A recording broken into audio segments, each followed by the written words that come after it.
భారత్ పాకిస్తాన్ యుద్ధంపై ప్రధాని మోదీ అఖిలపక్షంతో చర్చించి యుద్ధం ఆపితే బాగుండేదని మాజీ మంత్రి చింతా మోహన్ అభిప్రాయం వ్యక్తం చేశారు.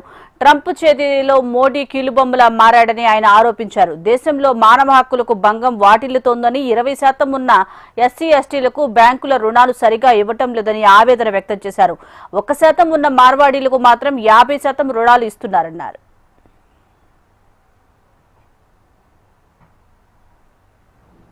ఇందిరాగాంధీ చేసినట్టుగా యుద్ధం జరుగుతుంది అని అనుకున్నాం. లేదు 1999లో వాజ్పేయి కార్గిల్ యుద్ధం లాగా ఉంటుందని అందరం ఊహించాం. నేను యుద్ధ వీరులకు మరి సైనికులందరికీ తల వంచి వినయంగా వాళ్ళకి నమస్కారాలు తెలియజేసుకుంటూ మోడీ గారు యుద్ధాన్ని ప్రారంభించిన తర్వాత మధ్యలో ఆగిపోయారు. అమెరికా జోక్యం బాగా కనిపిస్తూ ఉంది.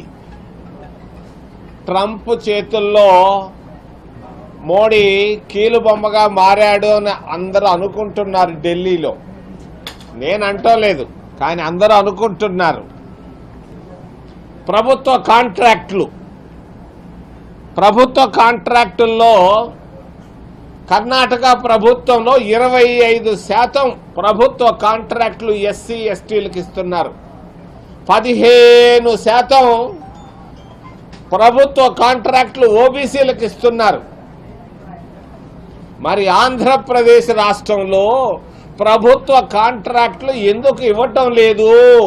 ఓ చంద్రబాబు నాయుడు, ఓ సామాజిక న్యాయాన్ని గురించి నువ్వు మాట్లాడినప్పుడు వర్గీకరణలో నేను విన్నా. 1.5 గంట సేపు ఉపోద్ఘాతాన్ని విన్నా. దీనికి జవాబు చెప్పు. ఎస్సీ ఎస్టీ ఓబీసీలకు ప్రభుత్వ కాంట్రాక్టుల్లో ఎందుకు ఇవ్వటం లేదు?